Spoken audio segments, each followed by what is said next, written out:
Mag-vlog na naman po si ate at mag-voice over na naman po ako. Hi guys! So ito nga po pala yung mga pagkain namin. Meron po kaming coke, may chirya. Seryoso yan? Alam ko joke. Pagkatapos na, mag-voice over ka lang, tapos subaton mo naman to. Tapos meron po kaming sibuyas. Meron pa po kaming fresh na tuna.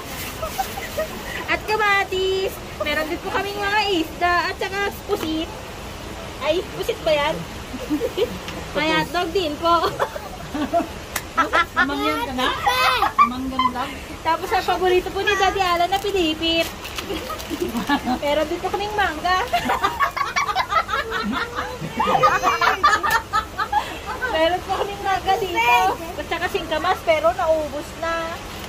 Meron ko kayo makasinaman. Meron din po kaming patis. Baka gusto niyo po ng patis. Kaya siguro nanonood na naman yan. Hindi, yung mga nanulaya ng mga boses kayo. Tapos? Ito pa. Oo. Meron pa po kaming okra doon. Meron din po kami ditong gatas. Lactum po pala ito. Anay dito. Ano ba naman si ata ay?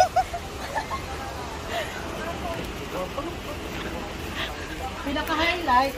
At ang pinakamasarap pong ulam namin ay ang tuyo. Ito po, nakatuno. Tapos na.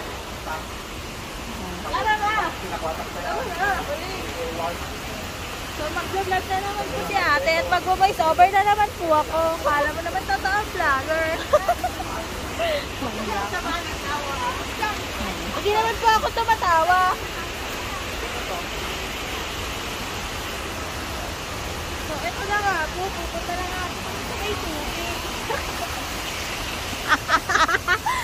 Ito na po, naglalakad na po kami ni ate. Pupunta po kami sa may tubig. At ibibili daw po niya yung falls. True or false? Siyempre false. Kasi mali siya. Nagkamali siya.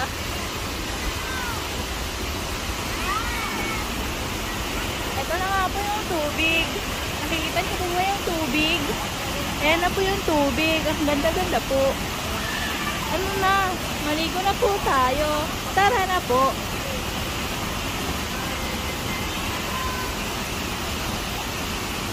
Tara na po mga katubig.